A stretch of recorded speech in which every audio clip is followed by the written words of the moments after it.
Hi everyone, my name is Amy, and in this video, I'll show you how to add the Poppers Device Mockup Widget to your Divi website. Device Mockup Widgets are useful for showcasing designs, app previews, and website screens in a polished and realistic way, which can make your website look more professional.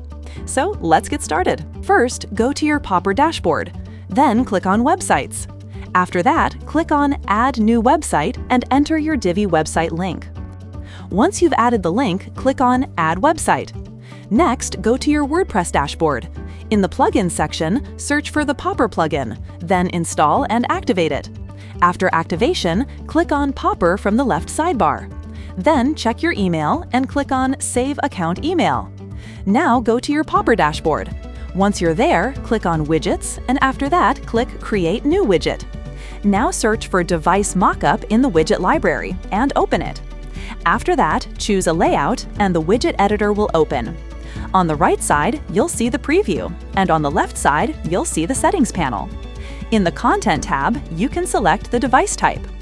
Under Content Source, you can add an image URL, upload an image, or enter a website link.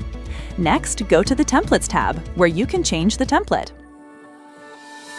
In the Appearance tab, you can customize the widget appearance. You can change the background color and the device color.